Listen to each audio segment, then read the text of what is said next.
안녕하십니까. 건강 365 아나운서 이영호입니다. 기분 장애로 설명되는 질환 중에 양극성 장애가 있습니다. 다소 극단적인 감정 변화가 일어나고 반복되는데요. 조울증으로 불리기도 합니다. 같은 의미인 걸까요? 양극성 장애로 진단되는 기준 또 치료는 어떻게 진행되는지도 궁금합니다. 완치라기보다 평생 관리가 필요한 걸까요? 잠시 후에 알아보겠습니다. 그리고 헬리코박터균 감염과 제균 치료에 대해서도 살펴보겠습니다. 건강 365 윤도현의 가을 우체국 앞에서로 시작합니다. KBS 라디오 건강 365 함께하고 계십니다. 우리가 흔히 말하는 조울증은 양극성 장애를 말합니다. 정상적이지 않은 감정 변화가 다소 극단적일 때 얼마나 힘들까 생각하게 되는데요. 기분 장애의 하나로 설명되는 양극성 장애. 삼성서울병원 정신건강의학과 백지현 교수에게 도움 말씀 듣겠습니다. 교수님 안녕하십니까? 네, 안녕하세요. 네, 양극성 장애, 흔히 이제 조울증으로 표현을 하는데요. 같은 의미인 건가요? 네, 과거에는 조울증이라는 표현을 많이 썼는데요. 예. 질병의 정확한 의미를 명칭에 담고 또 국제적인 진단명이랑 일치하는 표현을 사용하기 위해서 정식 의학 용어로는 양극성 장애라고 부릅니다. 네. 그러니까 비슷한 의미인데 예전에는 조울증, 그게 지금은 이제 정식 의학 명칭으로 양극성 장애로 불리는 거군요. 예. 네네. 양극성 장애는 이제 조증과 우울증이 동반되는 것으로 알고 있습니다. 그런데요, 이 갑자기 조증이었다가 또 느닷없이 우울증의 감정을 느꼈다가 이게 하루에도 몇 번씩 반복되는 감정인 건지 어떻습니까? 사람들이 이렇게 생각하는데 또 그게 아니라는 얘기도 있던데요. 네, 일반적으로 양극성 장애라고 얘기하면은 두 가지 감정을 이제 왔다 갔다 하는 걸 주로 생각을 많이 하실 텐데요. 예. 말씀하신 것처럼 증상이 이제 하루에도 여러 번 나타난다든지 하는 경우도 있겠지만 사실 가장 전형적이고 흔한 양상은 생애 주기상에서 어떤 시점에는 이제 수일에서 수개월간 조증에 좀 해당하는 증상들이 주로 나타나고 또 어떤 시점에는 우울증 사파에 해당하는 증상이 이제 수일에서 수개월간 나타나고 이제 이렇게 번갈아서 교대로 나타나는 경우가 조금 더 전형적인 경우입니다. 네, 그러니까 오랜 기간 생각보다 좀 길게 이어지다가 또 우울증이 왔다가 조증이 왔다가 이렇게 할 수가 있다는 거군요. 그 조증 사파, 우울증 사파, 이 사파라는 말이 있던데요. 네, 맞습니다. 조증 양상에 해당하는 여러 가지 증상이 이제 나열되어 있는데요. 이 증상 7가지 중에 3개에서 4개 이상, 그리고 우울증 같은 경우에는 이제 9가지 증상이 있는데 이 증상 중에 5개 이상을 충족하는 경우를 각각 조증 사파, 우울증 사파라고 부르고요. 일시적으로 아까 말씀드린 것처럼 수일에서 수개월 이제 있다가 그다음에 다시 이제 사라지는 이런 양상을 보이기 때문에 에피소드 사파라는 표현을 쓰게 됩니다. 아, 그렇군요. 일정 기간 증상이 나타났다가 뭐 호전되는 걸 이제 반복한다는 건데 그 주기는 경우에 따라서 달라지는 건가요? 네, 맞습니다. 일반적으로는 2주 이상, 적어도 길어도 3개월가량 이제 사파가 끊는다고 하지만 예. 경우에 따라서 이제 굉장히 길게 지속되는 경우도 있습니다. 통상적으로 조증은 이제 4일에서 일주일 이상, 그리고 길어도 뭐 3개월 이내 끝난다고 하고요. 우울증 같은 경우에는 2주 이상, 아까 말씀드린 것처럼 3개월 이상 이내로 끝난다고 하지만, 특히 우울증 같은 경우에는 만성적으로 좀 진행이 돼서 수개월 이상 굉장히 길게 지속이 되는 경우도 많습니다. 그렇군요. 조증은 사람이 좀 늘 유쾌한 사람이다, 이렇게 보이기도 하겠습니다. 조증이란 표현이 이제 즐거운 기분이 굉장히 업된 상태를 의미하기 때문에 네. 이제 굉장히 즐거운 기분을 좀 나타낼 것 같지만 사실은 기분이 이제 들뜨는 경우보다는 굉장히 기분이 예민하고 짜증스럽고 이제 이런 모습을 더 보이는 경우가 오히려 조금 더 많기는 합니다. 그래서 밖에서 봤을 때는 뭐 유쾌한 사람으로 보이는 경우도 있겠지만 그렇게 하기보다는 굉장히 짜증스럽고 예민하고 이제 그런 사람으로 보이는 경우도 많이 있습니다. 네, 좀 예민하고 짜증스러워하는 것 같고, 예, 네. 뭐 유쾌한 기분도 느껴질 수는 있겠습니다만, 예, 그런 게 더 보일 수 있다는 거군요. 네, 그렇습니다. 그랬다가 또 우울증 증상을 보이기도 하는 거고요. 이런 양극성 장애인 분들 스스로는 어떻습니까? 이런 자신의 감정의 기복이나 정상적이지 않은 패턴을 보통 느낍니까? 네, 많은 분들이 이제 본인의 기분이 갑작스럽게 이제 어떤 외부 사건이라든지 본인이 이해하고 있는 어떤 그 주변의 모습이나 이런 거랑 상관없이 갑작스럽게 감정 기복이 생기는 부분을 경험하시고 인식하고 계시고요. 그다음에 예. 이제 이 부분이 많이 힘들어서 병원을 찾게 되는 경우가 많습니다. 아무래도 조증 쪽 증상보다는 우울증에 대해서 좀 힘들어하시는 경우가 조금 더 많기는 합니다. 예. 사람들이 보통 내가 좀 우울증이 있는 것 같아. 내가 조울증이 있는 것 같아. 스스로 얘기하는 경우도 있으니까요. 예. 네. 그런 감정이 좀 심해질 때 또 병원을 찾게 되는 거겠죠. 조증이든 아니면 우울증이든 하나만 있어도 좀 힘들겠죠. 양극성 장애라면 둘 다 있다는 건데 어떨까요? 네, 실제로 주관적인 고통부터 시작해서 사회적인 기능 그리고 주변 사람들과의 관계 이제 이런데 굉장히 영향을 많이 미치는 병입니다. 그래서 그렇죠. 환자분들 스스로도 굉장히 힘들어하고 또 가까운 가족들이라든지 친구들 이런 분들한테도 영향이 좀 있을 수 있고요. 아까 말씀드린 것처럼 질병 때문에 하고 싶은 어떤 다양한 활동에 제약을 경험하거나 이로 인해서 사회생활에 어려움이 생기는 그런 질병 부담이 굉장히 큰 병 중에 하나로 알려져 있습니다. 네, 본인도 힘들겠지만은 다른 사람들과의 관계가 어렵고 또 다른 사람들이 느끼는 불편도 분명히 있으니까요. 주변 사람들에게 영향을 줄 수밖에 없을 텐데 당황스러운 일도 생기겠어요. 네, 아무래도 조증이든 우울증이든 이제 두 가지가 감정의 변화만을 일으키는 게 아니라 그 개인의 생각이나 행동 등의 변화까지 같이 일으키니까요. 주변에서 관찰했을 때는 갑작스럽게 주변에 있었던 사건이라든지 이런 거랑 상관없이 행동이나 어떤 생각, 태도 이런 데 변화가 생기니까요. 예. 종잡을 수 없는 사람이라고 느끼거나 좀 주변에서 굉장히 당황스럽다고 느낄 수 있고 이런 부분이 어떻게 보면 꾸준한 대인관계에도 영향을 줄 수 있습니다. 그렇죠. 또 주변에서는 왜 저러실까 이런 의문을 할 수도 있는 거잖아요. 예. 양극성 장애 그럼 원인은 뭡니까? 아직까지 정확한 발병 원인이 알려져 있지는 않습니다. 하지만 분명한 것은 이 질환은 어떤 심리적인 문제라든지 이렇다기보다는 뇌의 병으로 이해를 하셔야 됩니다. 예, 그 감정이나 생각을 조절하는 데에는 우리 뇌에 이제 회로가 있는데요. 이 회로에 어떤 균형의 문제가 생긴다고 좀 생각을 하고 있고요. 이런 회로에 문제가 생기는 기전에는 이제 체질적인 영향이 분명히 좀 있고, 그 다음에 출생 이후에 경험한 그 어떤 환경적인 경험들 이런 두 가지의 상호작용이 발병에 영향을 미친다고 생각하고 있습니다. 네. 출생 이후의 환경적인 경험이라면 우리가 흔히 말하는 트라우마 이런 겁니까? 네, 소위 말하는 심리적인 외상이라고 얘기하는 트라우마도 포함이 되고요. 예. 그 밖에도 이제 예를 들면 엄마 뱃속에 있을 때 어머니가 가볍게 겪고 넘어갔던 바이러스 감염이라든지 아직까지 이제 저희가 정확하게 그 기전을 이해하고 있지는 못하지만 이전에 있었던 염증 질환이라든지 이런 어떤 신체적인 질환들 또 영향을 미친다고 생각을 하고 있습니다. 그렇군요. 여러 가지 복합적이라고 봐야겠네요. 그 이제 말씀해 주신 것처럼 유전적이라는 말도 있는데 그게 연관이 있다는 거고요. 그래서 유전체와 관련한 연구에도 참여하신 걸로 알고 있습니다. 교수님 어떻습니까? 지금도 그 연구가 진행 중인가요? 네, 그렇습니다. 예. 그 말씀하신 것처럼 제가 이제 체질적이라고 표현한 부분이 결국은 우리 몸에 각인되어 있는 성향이기 때문에 그게 이제 유전자에 각인돼 있다고 저희는 생각을 하고 있거든요.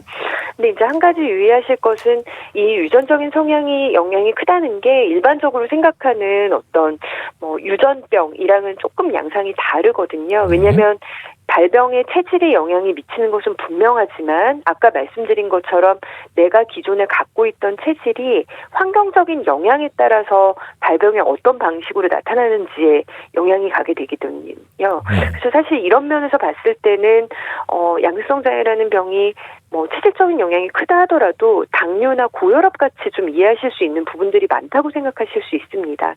근데 사실 아직까지 저희가 이런 그 발병 기전을 정확하게 이해를 하지 못하고 있기 때문에 지금 우리나라에서 양극성 장애 환자분들 대상으로 해서 질병의 발병 기전이나 이런 부분을 이해하기 위한 대규모 유전 연구가 이제 진행이 되고 있습니다.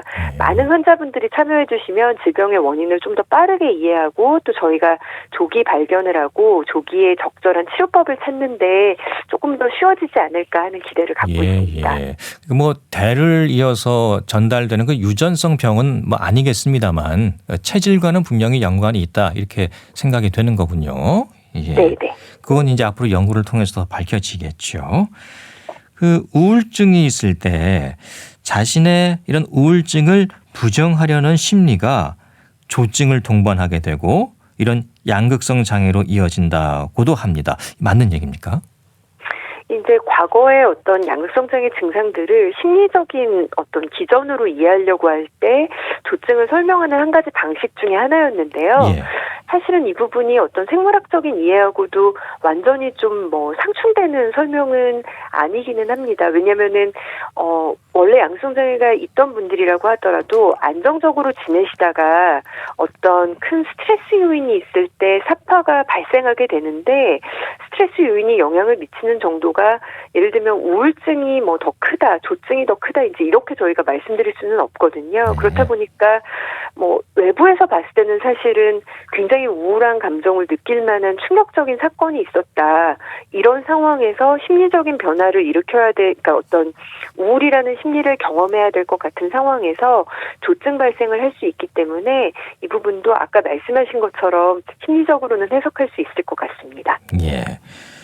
조증과 우울증을 반복하는 이런 양극성 장애 가장 큰 위험은 뭘까요?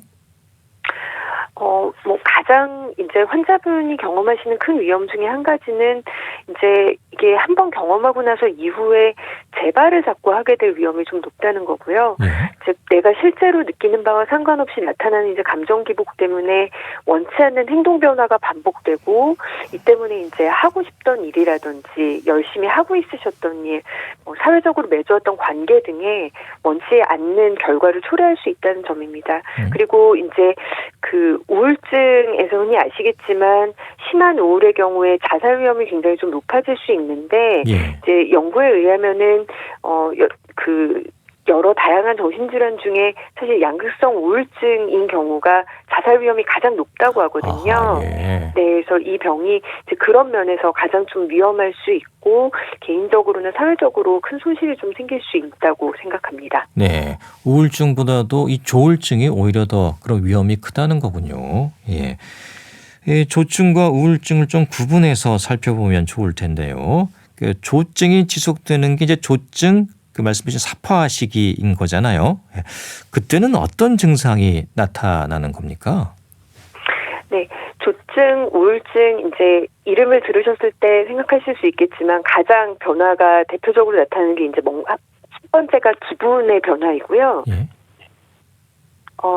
그 다음에 또 한 가지 변화가 생기는 부분이 에너지 레벨입니다. 조증 시기에는 앞서서 말씀드린 것처럼 기분이 굉장히 들뜨기도 하고요. 혹은 굉장히 과민하거나 예민해집니다. 그리고 또 한 가지 대표적인 변화가 활동량의 변화가 생깁니다. 그래서 평소와 다르게 여러 가지 일을 벌리기도 하고 평소에 좋아하는 일이었다면 그 일에 이제 지나치게 과몰입을 해서 다른 일을 게을리한다든지 뭔가 사회적인 관계에 문제가 생긴다든지 이럴 때까지 이제 고통을 초래할 때까지 몰두하게 되기도 하고요. 말이 굉장히 많아지고 수시간만 자도 피곤해하지 않는 양상이 수일에서 수개월간 지속되게 됩니다. 예. 그래서 조증인 분들은 잠을 안 자도 피곤하지 않다. 그런 말이 나오는 거군요. 네. 그래서 이제 환자분들 같은 경우에 조증 사파가 재발하는지를 모니터링하는 어떤 지표 중에 한 가지로 뭐 잠을 몇 시간 자야지 아침에 깨는지 그리고 잠을 짧게 잤다면 그러고 나서 이제 피로감이 있지 않는지 이런 것들을 저희가 확인해 봅니다. 예. 그 ADHD라는 것도 있잖아요, 교수님. 예. 네. 그것도 뭐 주의력 결핍 장애인가요? 예. 그것과 좀 혼동될 수도 있겠는데요. 어떻습니까? 네, ADHD는 이제 주의력 결핍 과잉 행동장애라고 부르는데요. 예, 예. 어떤 면에서 사실 좀 비슷해 보일 수 있는 부분들이 있습니다. 조증 상태에서 아까 말씀드린 것처럼 이제 에너지가 넘치면서 말도 빨라지지만 생각이 사실은 굉장히 빨라져서 어떤 분들은 표현하실 때 머릿속에서 생각들이 마치 이제 동영상을 2배속, 2.5배속 이런 식으로 빨리 돌리는 것처럼 생각이 이제 지나가는 것 같다고 어허. 표현을 하시거든요. 예. 그렇다 보니까 이제 한 가지 활동에 몰두하지 못하고 A라는 활동을 했다가 B를 했다가 이제 이런 식으로 굉장히 좀 산만해 보이는 모습을 보일 수 있습니다. 그래서 외부적으로 봤을 때 이제 이런 부분들이 ADHD에서 나타나는 어떤 과잉 행동이라든지 이제 그 집중하지 못하는 모습에서는 되게 비슷해 보일 수 있겠지만 ADHD와의 사실 가장 큰 차이점은 이전에도 말씀드린 것처럼 조증사파는 일시적으로 나타났다가 또 양상이 변화하거든요. 근데 네. 이제 ADHD는 어떻게 보면 일종의 꾸준한 한 가지 성향이기 때문에 특정 사파 기간에만 나타나지 않는다는 점에서 두 가지 질환이 조금 차이가 날 수 있겠습니다. 예. 계속 지속되는 거군요. ADHD는. 예. 네. 이 조증은 이제 좀 생기다가 또 없어지기도 하고. 예. 그리고 이제 우울증 사파 기간도 있을 텐데요. 일반적으로 우리가 알고 있는 우울 증상과 좀 비슷한가요? 네네. 그 증상 기준 자체는 그 일반적으로 알고 있는 우울증이랑 동일합니다. 그래서 이제 우울한 기분, 그 다음에 어떤 활력 저하, 불면, 식욕 저하, 자살 사고, 무가치함 이런 이제 다양한 증상들이 양극성 장애 우울증에서도 동일하게 나타날 수 있습니다. 그래서 만약에 우울 증상으로 환자분이 병원을 찾으셨을 때 사실 이게 그냥 일반적인 우울증인지 저희는 단극성 우울증이라는 표현을 쓰는데요. 우울증인지 아니면은 양극성 장애의 우울증인지를 감별하기는 사실 쉽지는 않습니다. 하지만 이제 양극성 장애에서 나타나는 우울증의 경우에는 그 단극성 우울증에서 조금 차이를 보이는 부분들이 있기는 한데요. 단극성 우울증에서 이제 불면, 식욕 저하 이런 부분들이 흔하다면 양극성 우울증에서는 오히려 잠을 더 많이 자고 이제 오히려 더 많이 먹고 이런 경우가 더 흔하고요. 예. 네. 그다음에 이제 연마비라고 저희가 표현을 하는데 온몸이 물에 젖은 솜처럼 굉장히 무겁다. 이제 이렇게 느끼는 증상들이 조금 더 양극성 우울증에서 흔하게 나타난다고 합니다. 그리고 또 한 가지는 이제 주변 사람의 반응이 굉장히 민감해지고 거절에 이제 민감해지는 어떤 대인관계에서 민감성을 보이게 되는 게 양극성 우울증에서 조금 더 흔하다고 합니다. 하지만 앞서서 말씀드린 것처럼 이거는 단순히 어떤 그 통계적으로 봤을 때 더 조금 더 흔하게 나타난다, 덜 나타난다 이뿐이지 뭐 이런 양상들이 일반적인 우울증에서 또 안 나타나는 것은 아니기 때문에 사실 우울 증상만으로는 감별이 어려워서 일시적으로는 조금 뭐 오인이 되거나 이제 이런 경우들도 있습니다. 네. 우울증만 있는 건지 아니면 조증과 같이 있는 양극성 장애인 건지 구분이 좀 쉽지 않다는 측면도 있네요. 이런 양극성 장애에서 조증과 우울증이 동시에 두 가지 감정이 동시에 나타나는 경우도 있습니까? 네네. 얼핏 조금 이해하기 어려울 수 있는데요. 예. 두 가지 증상이 이제 동시에 나타나는 경우도 있고 저희가 이런 경우를 혼재성이라고 부릅니다. 흔한 예로는 이제 굉장히 우울이 심한 분인데 오히려 에너지 레벨은 높아서 아까 말씀드린 것처럼 이제 우울증일 때는 무기력해서 아무 활동을 못 하시는 경우가 많은데 굉장히 활동량이 이제 늘어나 있는 경우들이 있고요. 또 반대로 기분이 굉장히 들떠 있다고 하지만 동시에 이제 무가치감 그리고 뭐 자살 사고 이런 것들을 경험하시는 경우 이렇게 조증 증상의 일부랑 우울 증상의 일부를 동시에 경험하는 걸 이야기합니다. 그리고 또 이제 앞서서 잠깐 말씀하신 것처럼 하루 중에 감정 변화가 굉장히 심해서 여러 가지 이제 예를 들면 우울에 해당하는 감정 그리고 조증 증상에 해당하는 감정을 뭐 짧은 기간에 경험하는 경우도 포함이 될 수 있습니다. 이제 이런 혼재성 사파의 경우에는 저희가 생각할 때 오히려 그냥 우울 증상만 경험하는 경우 혹은 조증 증상만 경험하는 경우보다 감정 상태가 굉장히 불안정하기 때문에 어느 방향으로 어떤 방식으로 바뀔지를 더 예측하기가 어렵거든요. 예. 그래서 조금 더 자살 위험성도 높고 좀 더 위험할 수 있는 시기라고 저희가 판단을 합니다. 예. 진단이 쉽지 않을 것 같은데 확인할 수 있는 검사 방법이 있습니까? 안타깝게도 아직까지 대부분의 정신질환이 그렇듯이 진단을 확인할 수 있는 어떤 혈액 지표나 뭐 뇌 영상학적인 검사 결과 같은 게 있지는 않습니다. 그렇다 보니까 저희가 병력을 확인하고 임상 양상을 이제 관찰하는 게 굉장히 중요하고요. 그다음에 이 병력 확인에는 현재 경험하시는 증상도 중요하지만 과거에 이제 어떤 기분 사파를 경험한 적이 있는지 이제 이런 부분들이 다 포함을 해야 되기 때문에 좀 상당히 오랜 시간의 관찰과 면담이 좀 필요합니다. 그래서 그 정확한 진단을 위해서는 꼭 병원을 방문하셔야 되고, 그다음에 이제 전문의의 직접적인 관찰, 면담 이런 부분이 필수적입니다. 예. 치료는 어떻게 합니까? 약물을 사용하게 되는 건가요? 네, 아직까지 현재 이제 알려져 있는 양극성장애 치료법 중에서 효과가 좋다고 이제 과학적으로 입증이 되어 있는 치료의 대부분은 약물 치료입니다. 그래서 대부분의 이제 치료 가이드라인들이 1차적으로 약물 치료를 권고하고 있습니다. 그래서 이외에 있는 다양한 비약물적인 치료들에 대해서는 모두 이제 약물 치료를 우선으로 사용하면서 부가적으로 사용하는 거를 저희가 추천을 하고 있습니다. 예. 그 약을 드시면서 좀 조심해야 할 부분도 있지 않을까 싶은데요. 네, 약제들이 굉장히 종류가 다양한데요. 예. 지금 이제 1차적으로 권고되고 있는 치료는 사실은 복합요법입니다. 그러니까 다시 말하자면은 약제 한 가지만을 사용하는 경우보다는 저희가 이제 여러 가지 약제를 이제 조합을 해서 이제 사용을 하는 거를 권고를 하고 있어요. 예. 그리고 이제 약제 치료 반응이 이제 이 부분이 환자분들이 좀 힘들어하시는 부분 중에 하나이기도 한데, 약을 먹었다고 그날 바로 효과가 나타나는 것보다는 최소한 적어도 한 2주 이상은 이제 약을 꾸준히 드셔야지 효과가 나타나거든요. 예. 그리고 재발을 막아주기 위해서는 또 그 이후에도 증상이 좋아진 다음에도 상당 기간 오래 이제 약물 드시는 거를 저희가 추천을 하고 있습니다. 그렇다 보니까 이제 약을 드실 때 굉장히 어렵지만 이제 매일매일 꾸준히 드시는 게 제일 중요하고요. 그다음에 아무래도 이게 결국은 약을 드신다는 거는 경구로 복용을 하고 이게 소화가 돼서 이제 우리 뇌로 이제 전달이 되는 과정이기 때문에 그 과정에 있어서 약물의 대사에 도움을 줄 수 있는 뭐 간 기능, 신기능 이런 부분을 또 정기적으로 저희가 검사를 하고 괜찮으신지를 확인을 하는 과정이 좀 필요합니다. 예. 완치라기보다는 좀 평생 관리해야 하는 그런 질환으로 봐야 될까요?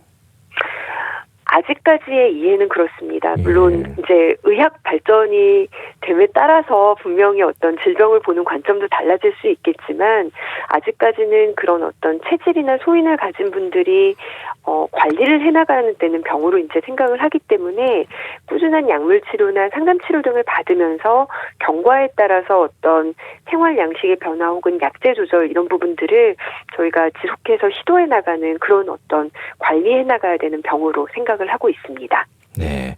이 양극성 장애도 초기에 좀 빨리 치료하게 되면 증상의 정도라든가 좀 증상이 가볍게 진행된다거나 그런 게 있을까요?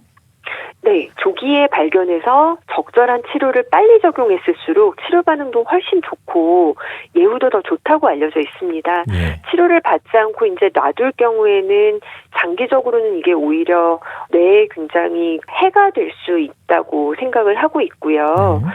그래서 이제 가능한 빨리 이제 발견해서 치료를 하는 걸 권장을 하고 있습니다. 또 최근에는 완전히 발병하기 전에 아주 초기에도 어떤 예방적인 치료들이 좀 도움이 된다는 보고들이 아직까지는 이제 완전하지는 않지만 좀 나오고 있습니다. 그래서 그만큼 의심할 수 있는 증상이 나타난다고 판단되는 초기 시기에 전문가를 만나서 진단이랑 평가를 받고 어떤 치료와 관리를 받는 것이 굉장히 필요하겠습니다. 네, 본인 스스로 또 의심된다면 가족들의 도움도 받고 또 빨리 치료에 나서는 게 좋을 것 같습니다. 고맙습니다. 네, 감사합니다. 삼성서울병원 정신건강의학과 백지현 교수였습니다.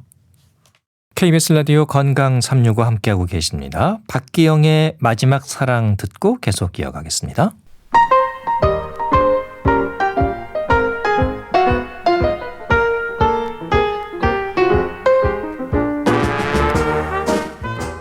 건강한 하루의 시작.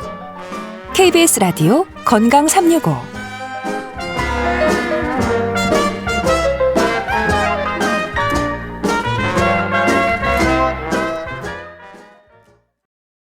KBS 라디오 건강 365 함께하고 계십니다. 세계보건기구 WHO는 위암 발생의 원인 중 하나로 헬리코박터균 감염을 지적합니다. 물론 헬리코박터균에 감염됐다고 해서 모두 위암에 걸리는 건 아니지만 위암 진단을 받은 많은 분들이 헬리코박터균 감염자인 것도 사실입니다. 헬리코박터균 감염이 확인됐을 때 재균 치료는 꼭 해야 하는 걸까요? 국립정신건강센터 건강증진과 백현욱 교수에게 도움 말씀 듣겠습니다.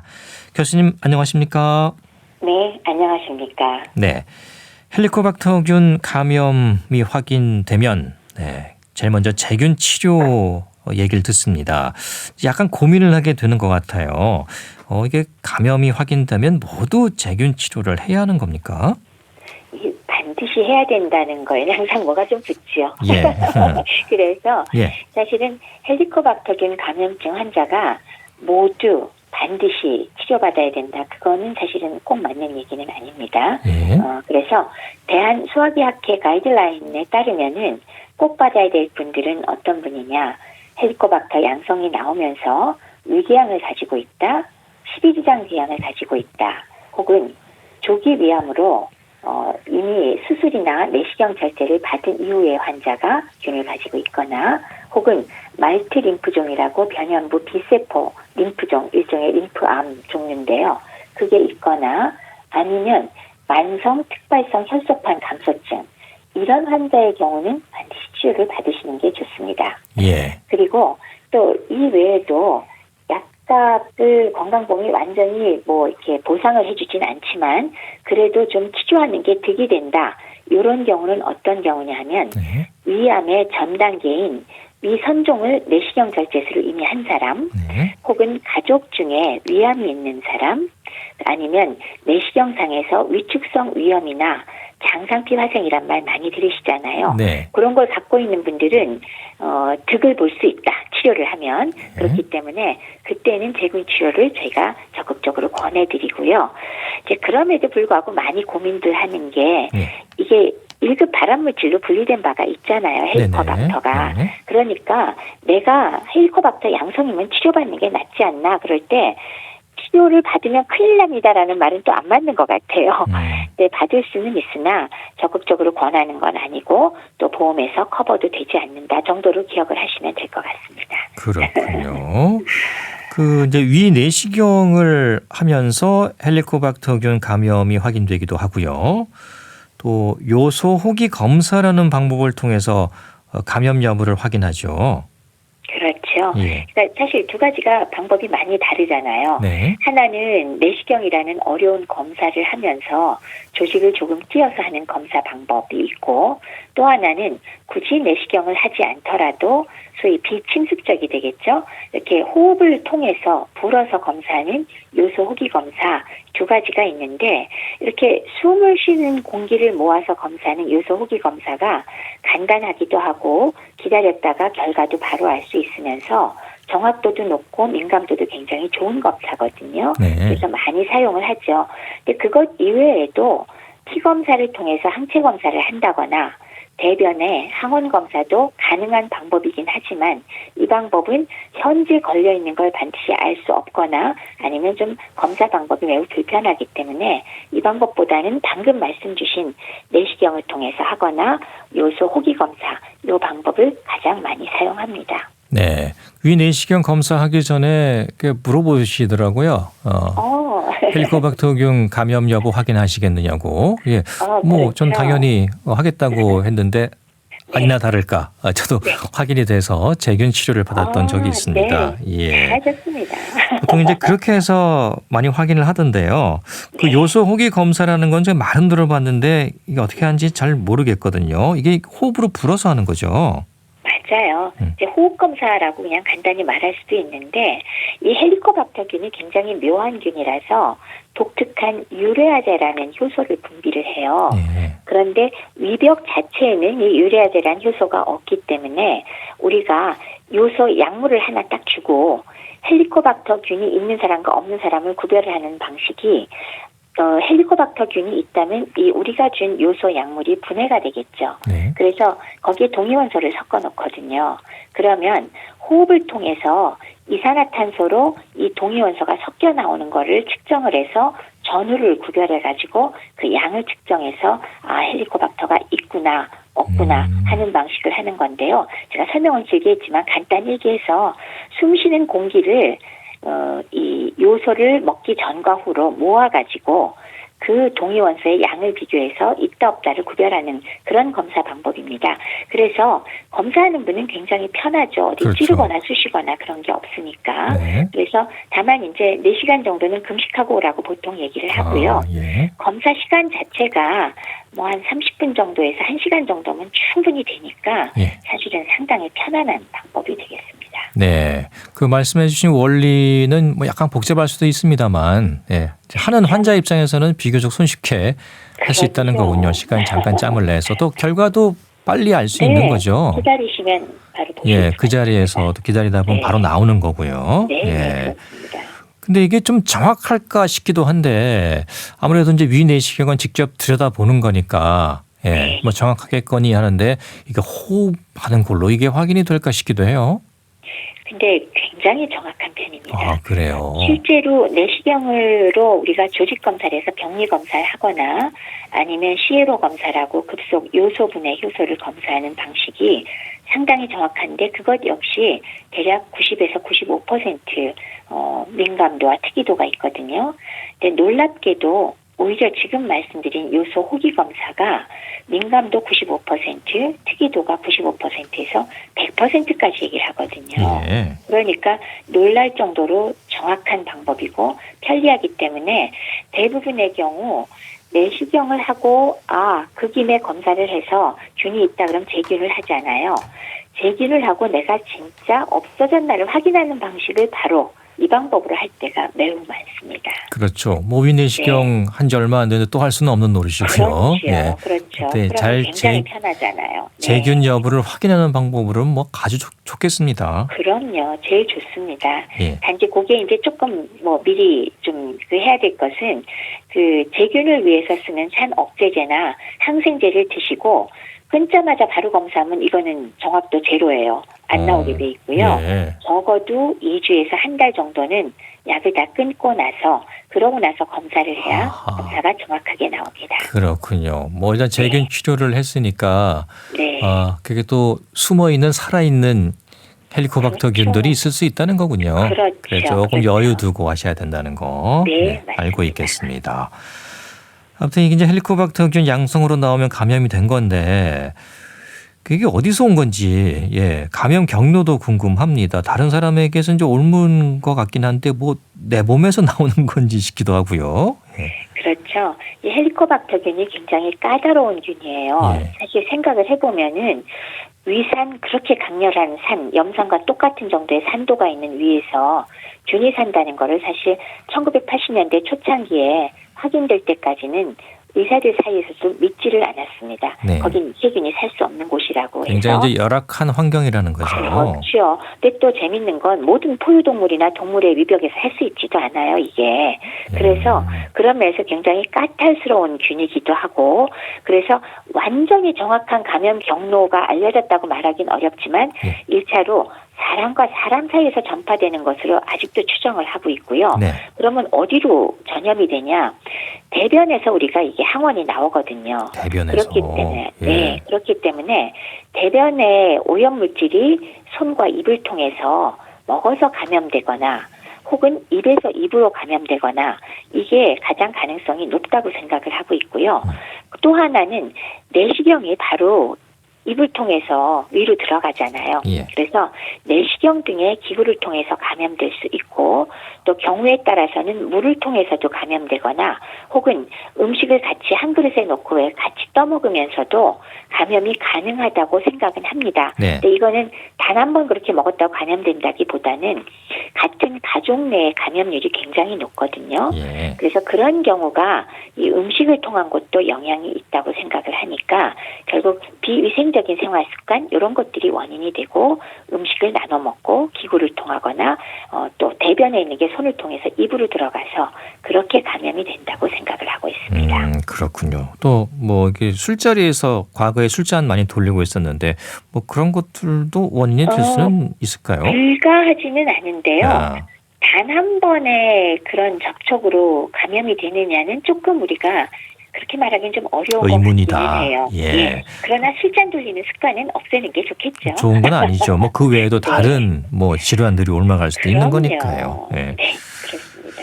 그 이제 위내시경 하고 나면 위축성 위염, 또 그렇죠. 미란성, 또 장상피 화생, 또 위궤양도 있더라고요. 이런 여러 결과지를 받아들게 되는 경우가 많습니다. 이게 헬리코박터균 감염과 어느 정도 연관이 있을까요? 그렇죠. 아까 왜 잠깐 말씀드렸지만 1980년대에 이 헬리코박터균이 위에 사는 균 맞다. 그리고 위염이나 궤양이나 이런 거에 원인이 되는 것 같다 그럴 때 처음 얘기 나왔을 땐 논란 많았어요. 아니다 그러고. 그런데 이게 사실 관련이 있다는 게 그때부터 알려지기 시작한 거거든요. 근데 이제 흥미로운 건 이 헬리코박터가 걸려도요. 많은 경우에 증상도 없어요. 근데 그런 와중에 여러 가지 병들이 생길 수가 있는데 거기에 전형적인 것들은 우선 방금 말씀 주신 미란성 위염, 이건 급성 위염이 생길 수 있는 거죠. 그것도 헬리코박터균이 직접 일으킬 수 있고요. 그다음에 내시경 받으면 어느 정도 연배되신 분들 대부분 듣는 얘기들 만성 위축성 위염이 있습니다. 예. 혹은 장상피 화생이 있습니다. 요거 바로 헬리코박터와 연관이 된다고 보셔도 됩니다. 그리고 현재 위궤양을 갖고 있거나 십이지장 궤양의 경우도 헬리코박터가 적어도 원인이거나 악화 요인이 되는 거 거의 확실하고요.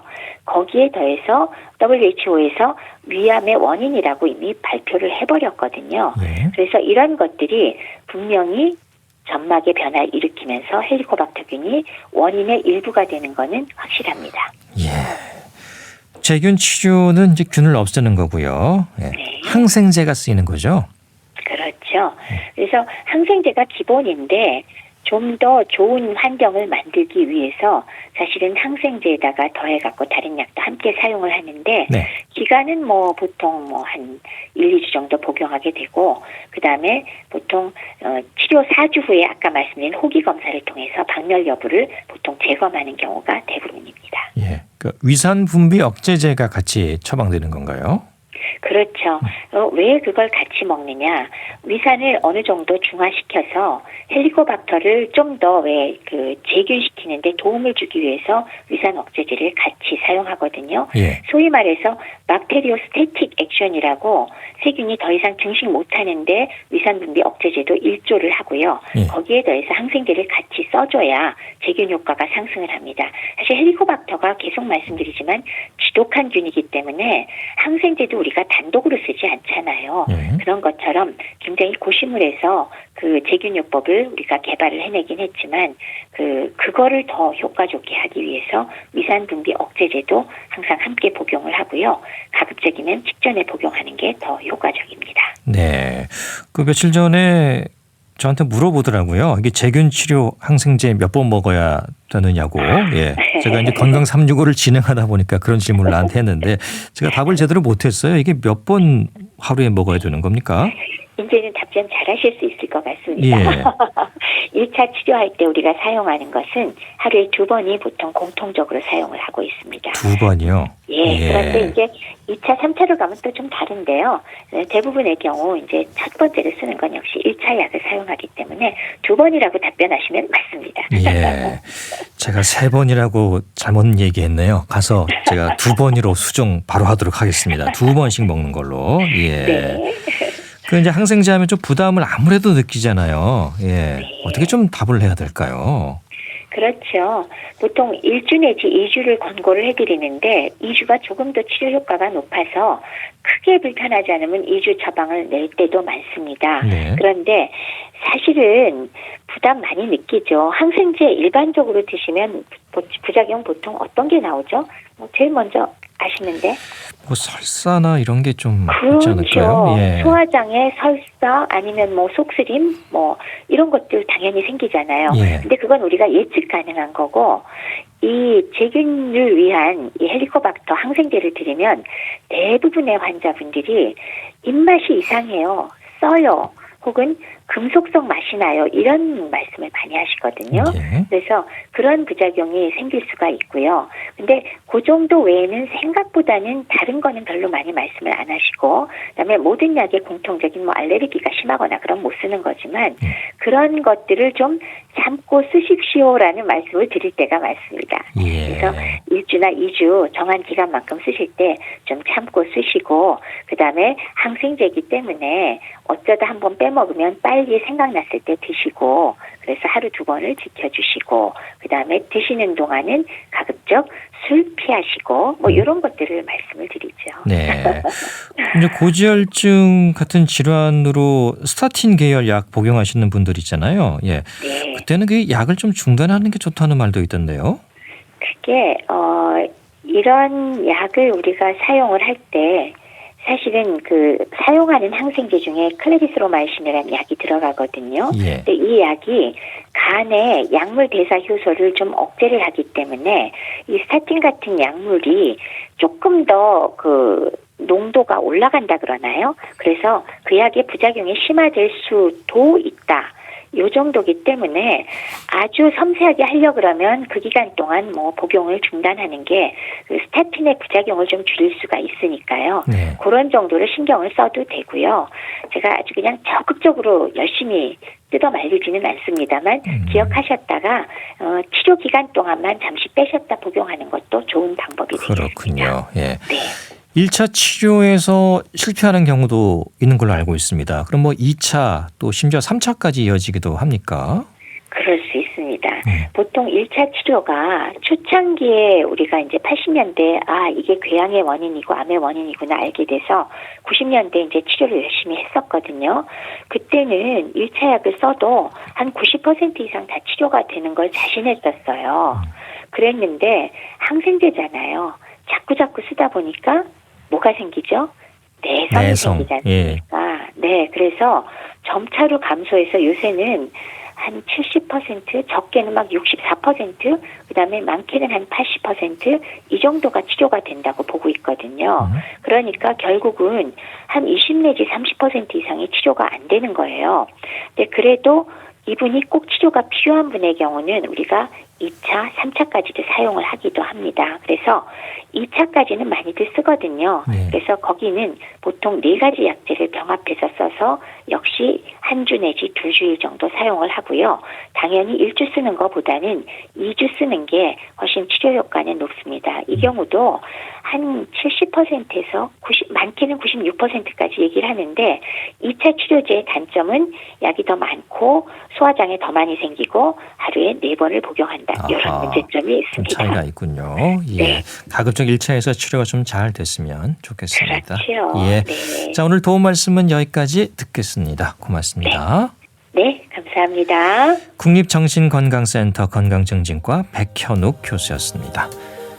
KBS 라디오 건강 365 비지스의 How Deep Is Your Love 들으면서 모두 마치겠습니다. 아나운서 이영호였습니다. 고맙습니다. I know your eyes in the morning sun